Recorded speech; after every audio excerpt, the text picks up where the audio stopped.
Fíjense, para poder desarrollar este tema, que realmente es un tema bastante amplio, que no está presente en ningún capítulo de ningún libro de gastroenterología ni de farmacología, sino que está disperso en diferentes temas asociados a la psiquiatría, medicina interna, a nosotros como gastroenterólogos.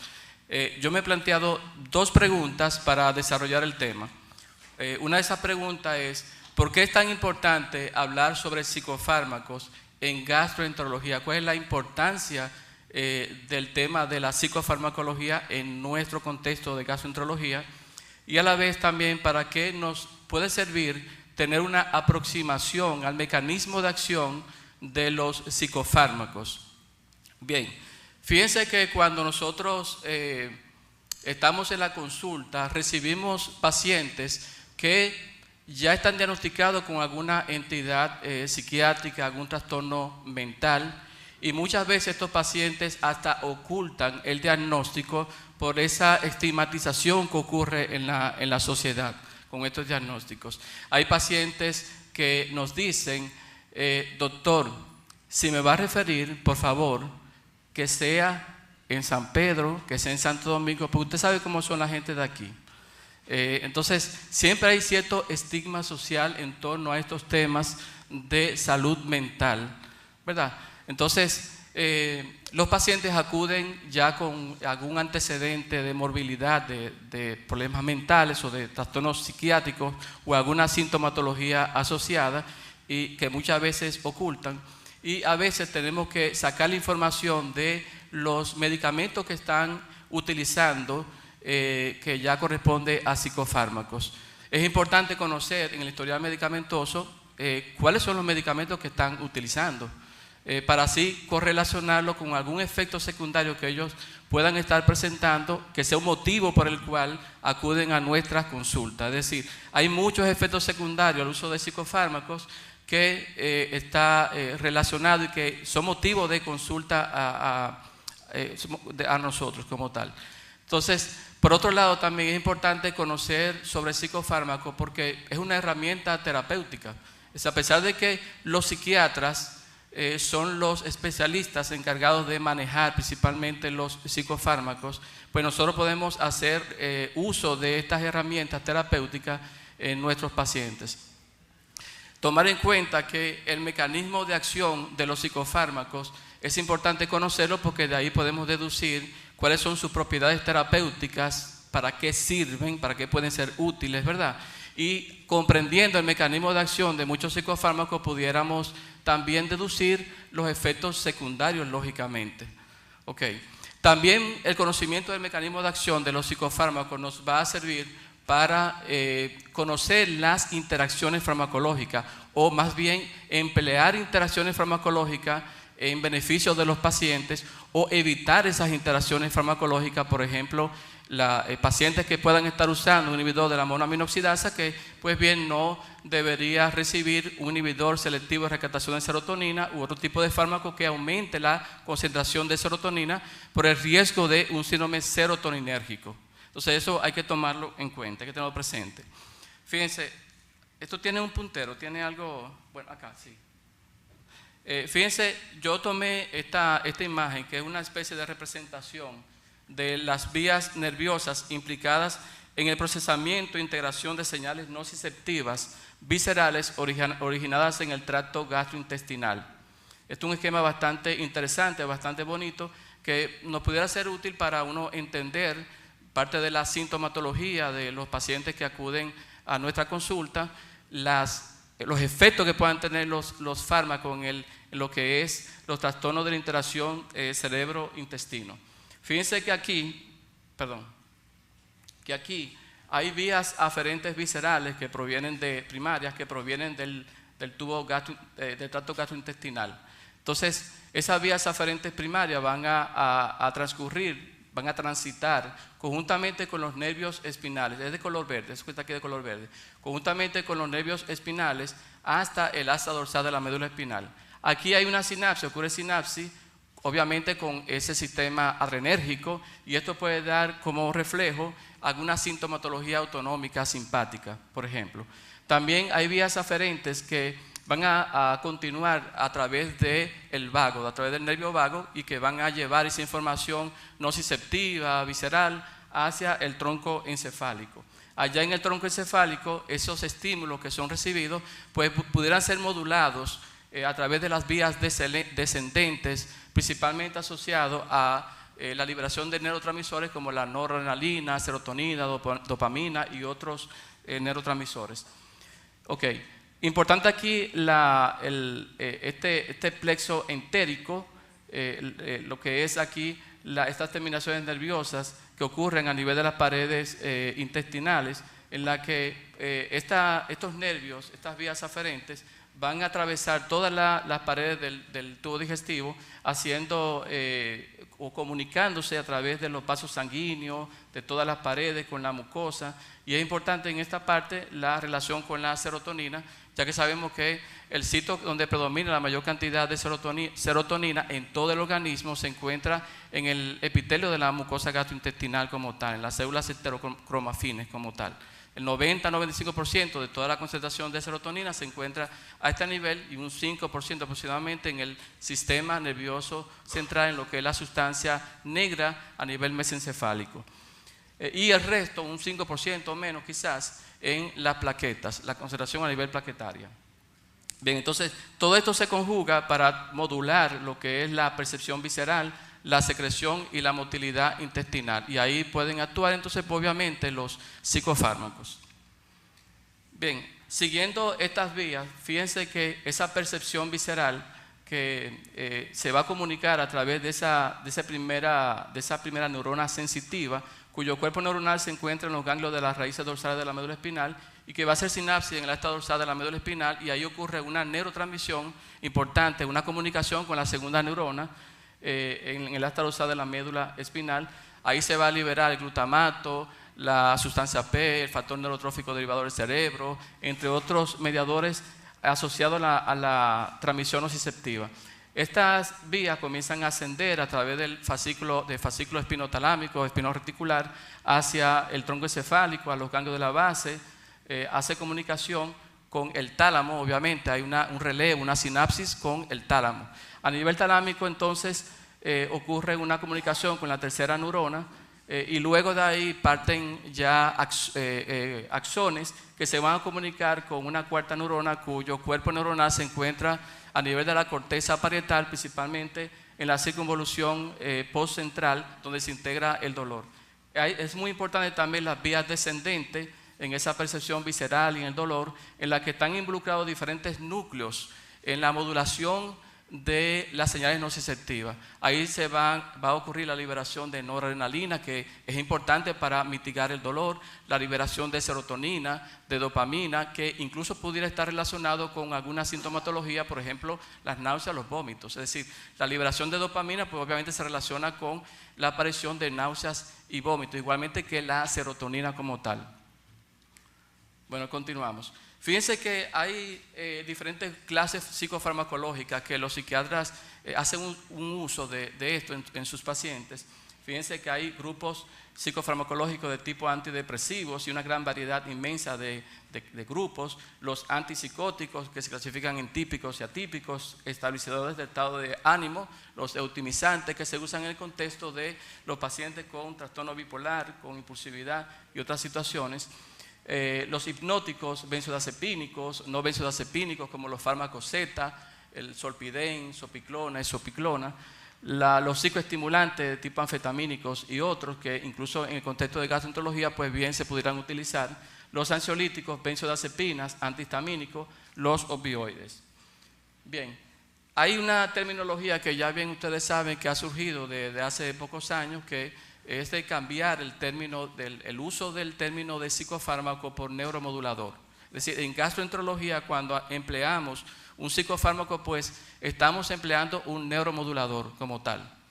En definitiva, es lo mismo. Lo que pasa es que al final y al cabo lo que queremos es evitar ciertas repercusiones en el paciente de rechazo al uso de los psicofármacos. Porque cuando hablamos de un paciente de que se va a utilizar un antipsicótico, un antidepresivo, va a decir, pero doctor, yo no tengo depresión o yo no tengo tal enfermedad como para que me indiquen este tipo de medicamentos. Hay cierto rechazo, falta de adherencia al tratamiento. Entonces se ha cambiado por este término de neuromodulador para reducir ese estigma, mejorar la adherencia al tratamiento, y hay que tomar en cuenta que los neuromoduladores van a provocar efectos terapéuticos a unas dosis más bajas que lo que hacen los psicofármacos en general empleados ya en el contexto de psiquiatría. Es decir, las dosis empleadas en el contexto de los trastornos de la interacción cerebro-intestino son menores que en lo que se utilizan en los pacientes con alguna patología psiquiátrica, y eso a la vez puede contribuir a una reducción de los efectos secundarios, esa menor dosis que se utilice.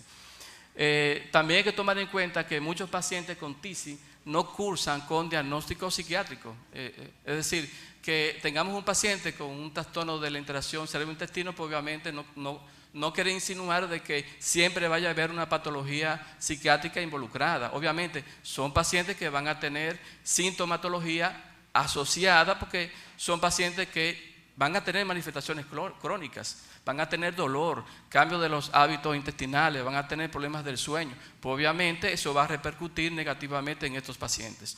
Ok, fíjense que en cuáles situaciones pudieran emplearse los neuromoduladores.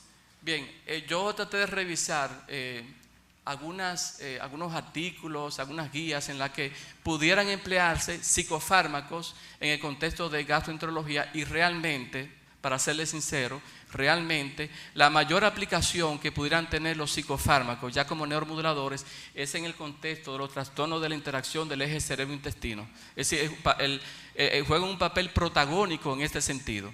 Claro, hay otras indicaciones en gastroenterología en las que se pueden emplear los psicofármacos, como por ejemplo en el control de la sintomatología digestiva. ¿Quién no ha usado una gabapentina o una pregabalina para un dolor abdominal que no necesariamente encaja en un TISI, en un paciente con pancreatitis, por ejemplo, o en el tratamiento del hipo como tal, que hemos utilizado aloperidol, clopromacina u otro tipo de medicamento en el control de esta sintomatología?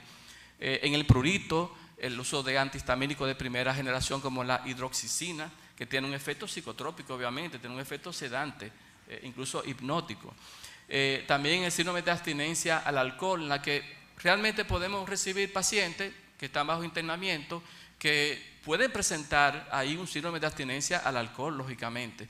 Entonces, podemos hacer buen uso de lo que son las benzodiazepinas, que se utilizan bastante en ese contexto, ya sea el diazepam, el clordiazepósido, el orazepam, o más bien también utilizar la clonidina, que es un antihipertensivo de acción central, con una acción alfa-2 adrenérgica, que va a disminuir la descarga catecolaminérgica a nivel periférico y que va a controlar de alguna manera la hipertensión, la taquicardia y el temblor en esos pacientes con síndrome de abstinencia. Okay.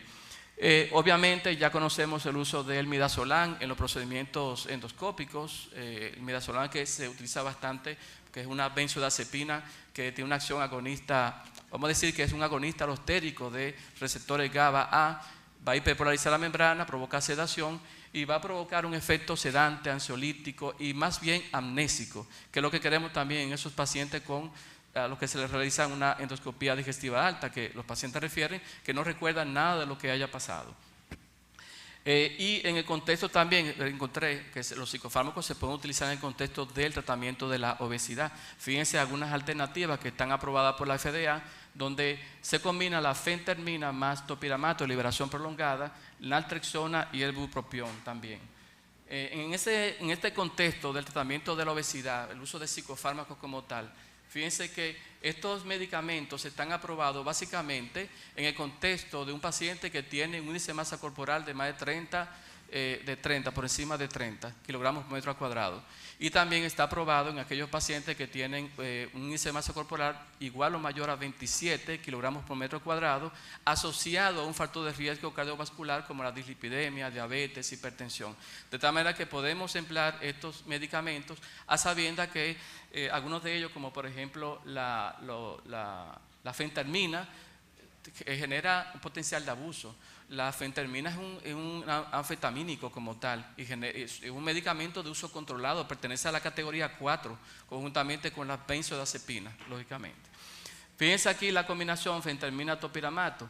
La fentermina tiene un efecto anorexígeno, el topiramato es un anticonvulsivante, optimizante, que también tiene un efecto anorexígeno. Entonces, hay una especie de sinergia, de potenciación en estas combinaciones farmacológicas que va a provocar una reducción de peso de aproximadamente un 10 hasta un 15% a los 3 meses de su uso continuo.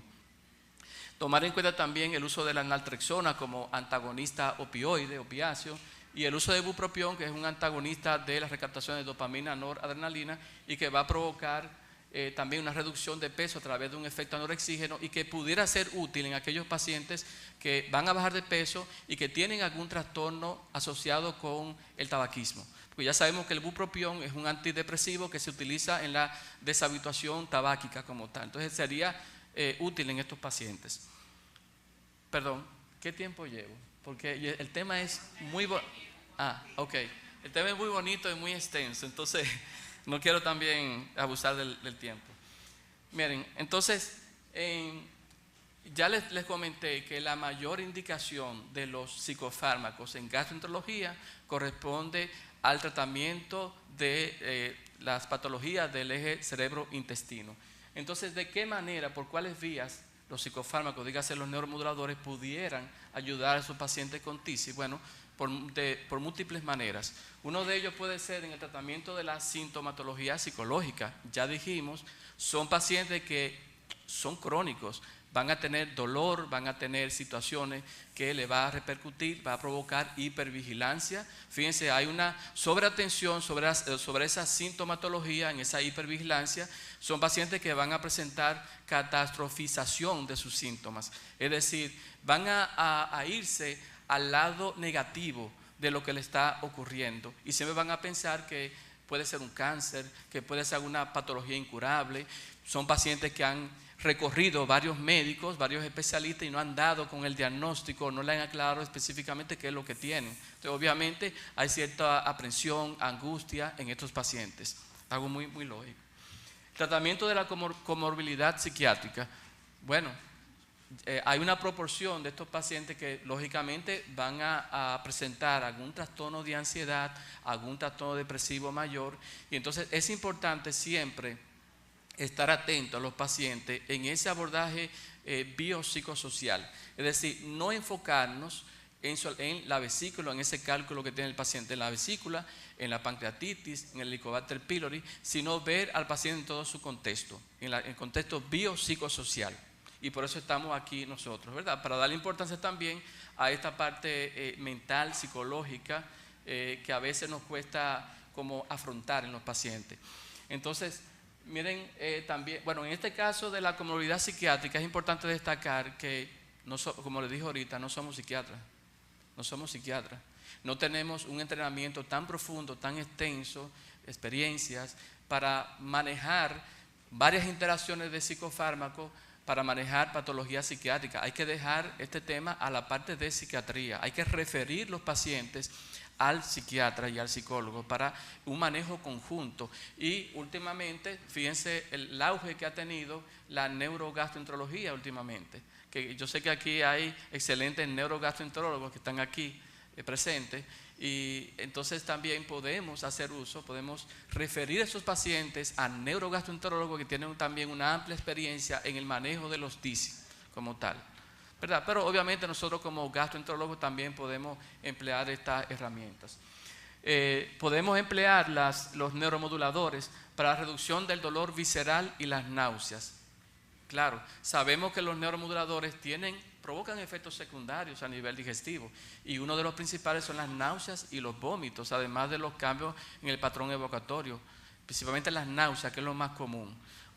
Sin embargo, ya sabemos que hay medicamentos de estos que pueden ser utilizados en el contexto de pacientes que tienen náuseas y vómitos y que tienen trastorno de la motilidad gastrointestinal. Entonces podemos aprovechar, por ejemplo, el uso de antidepresivos tricíclicos en aquellos pacientes que cursan con un síndrome de intestino irritable con diarrea como tal, ya que sabemos que los antidepresivos tricíclicos tienen un efecto anticolinérgico, disminuye la motilidad gastrointestinal, pues va a ayudar en ese paciente. O pudiéramos hacer uso de un inhibidor selectivo de recaptación de serotonina, citalopram, en aquellos pacientes que estén cursando con un síndrome de intestino irritable. Perdón, pero no son 20 minutos. A mí dijeron 20 minutos. ¿Y cuántos minutos van? ¿Cómo es? No puede ser. Yo leí 5 minutos, por Dios, ahorita. ¿Sería posible que me permitieran 5 minutos más para... ¿Pudiera ser? Y me disculpan. Porque es que estoy viendo la pantalla y estoy pensando que son 5 minutos. Ay, Dios mío. Vamos a seguir. Bien, miren.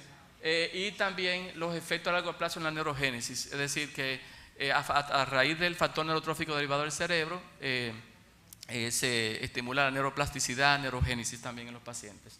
Estos son la clasificación de los neuromoduladores, tanto de acción central como de acción periférica. Para serles sincero, los que más se utilizan son los antidepresivos tricíclicos, inhibidores de recaptación de noradrenalina, serotonina, pudiera ser los inhibidores de recaptación de serotonina, y a nivel periférico los ligandos alfa-2 delta, pregabalina, gabapentina, que también son los que más se pueden utilizar. Miren aquí una serie de receptores y transportadores donde van a actuar los neuromoduladores. Fíjense que son medicamentos que van a actuar modificando la neurotransmisión, interactuando con la recaptación de los neurotransmisores o con los receptores específicamente, provocando una serie de efectos terapéuticos y, lógicamente, efectos secundarios. Por ejemplo, aquí la acción inhibitora de recaptación de serotonina va a provocar náusea, diarrea, por el aumento de la disponibilidad de serotonina. Cada vez que se libera serotonina, genera náusea, vómitos. Es común presentarlo.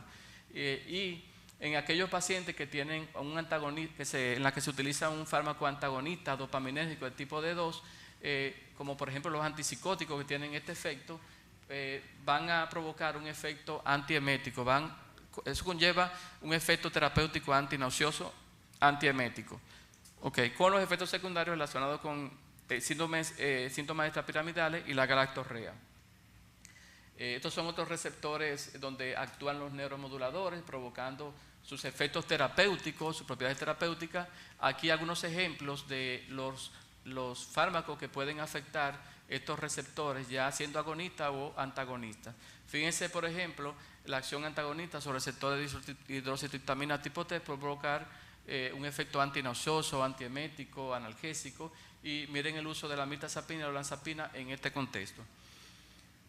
Los efectos secundarios también asociados a otro tipo de receptores, al sistema colinérgico, muscarínicos, al efecto antihistamínico, alfa-1 adrenérgico y bloqueante de canales de sodio, que va a provocar una serie de efectos secundarios en los pacientes que emplean principalmente los antidepresivos tricíclicos, algunos antipsicóticos, y de los inhibidores selectivos de recaptación de serotonina, la paroxetina, que tiene un efecto anticolinérgico. Es el único de los inhibidores selectivos de recaptación de serotonina que tiene un efecto anticolinérgico, va a disminuir la motilidad gastrointestinal, es la paroxetina como tal. Esto es más de lo mismo de los receptores donde actúan cada uno de estos neuromoduladores. Algunas de las propiedades farmacológicas e indicaciones de los neuromoduladores, en el caso de los antidepresivos tricíclicos, se han utilizado en el manejo del dolor, como ya mencionamos, por ejemplo la amitriptilina, nortriptilina, desipramina, nortriptilina, estableciendo cierta diferencia entre aminas secundarias y terciarias. Por ejemplo, algunas aminas secundarias como estas no van a tener tanto efecto anticolinérgico, antihistamínico, por lo que se va a reducir estos efectos antimuscarínicos en estos pacientes. Sin embargo, las terciarias como la amitriptilina y imipramina, que tienen un mayor efecto antihistamínico, antimuscarínico.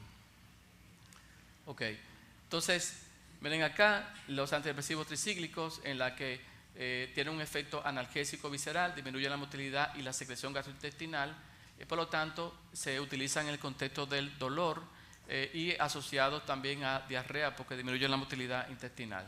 En cuanto a los inhibidores selectivos de recaptación de serotonina, realmente no son muy útiles en el manejo del dolor. Se pueden prescribir para mejorar la calidad de vida de los pacientes. Tiene un efecto también de aumentar la motilidad intestinal, de tal manera que en aquellos pacientes con síndrome de intestino irritable, con constipación, pues pudieran ser útiles este tipo de medicamentos. Y obviamente la comorbilidad que pueda tener el paciente. En los inhibidores de recaptación de serotonina, noradrenalina, Ahí están, por ejemplo, la duloxetina, venlafaxina, desvenlafaxina y otros que son medicamentos que se utilizan bastante en el contexto de la fibromialgia, de la neuropatía diabética. Son medicamentos que están aprobados en este sentido y podemos extrapolar estas indicaciones en el manejo del dolor neuropático a aquellos pacientes con tisis, por ejemplo. Las azapironas y los tetracíclicos, la buspirona, en la que se ha visto que tiene un efecto ansiolítico leve después de un mes y que se ha visto que puede ayudar a los pacientes con síntomas dispépticos, reduce las náuseas, la saciedad precoz, la distensión postprandial. Entonces, una herramienta, la buspirona en este contexto de dispepsia funcional. La mirtazapina también tiene un efecto relajante sobre el fondo gástrico y su uso potencial en los trastornos asociados a la saciedad, náusea y pérdida ponderal. Sabemos que la mirtazapina, que es un antidepresivo atípico, tiene un efecto antihistaminérgico, va a provocar un aumento del apetito del paciente, aumento de peso y algo muy importante que provoca sedación, somnolencia, de tal manera que se utiliza en las noches. Entonces, es una buena herramienta para aquellos pacientes que están perdiendo peso. Bien, vamos a ir ya avanzando, ya un minuto más para terminar a esta parte, en las recomendaciones generales del uso de psicofármacos en gastroenterología. Siempre seleccionar el neuromodulador con base en las propiedades farmacológicas, los efectos adversos y síntomas predominantes del paciente. Si lo que predomina es la diarrea, el estreñimiento, la náusea, los vómitos, pues utilizar la herramienta. Iniciar el tratamiento a dosis baja e ir aumentando la dosis de una forma progresiva, obviamente. Mantener la terapéutica por 6 a 12 meses y agregar, se pueden hacer combinaciones de neuromoduladores y a la hora de suspender el tratamiento, obviamente hay que ir bajando gradualmente la dosis para evitar un síndrome de supresión y se recomienda el manejo conjunto con psiquiatría en estos pacientes. Esta imagen la encontré en internet de una forma muy interesante porque fíjense, nosotros estamos aquí extendiendo las manos, apoyándonos entre diferentes disciplinas, psiquiatría, psicología, gastroenterología, con tal de ayudar a ese paciente a mejorar su calidad de vida. Entonces vamos a inmiscuirnos, vamos a relacionarnos con estos tipos de medicamentos para ofrecerle esas alternativas a los pacientes. Bien, disculpen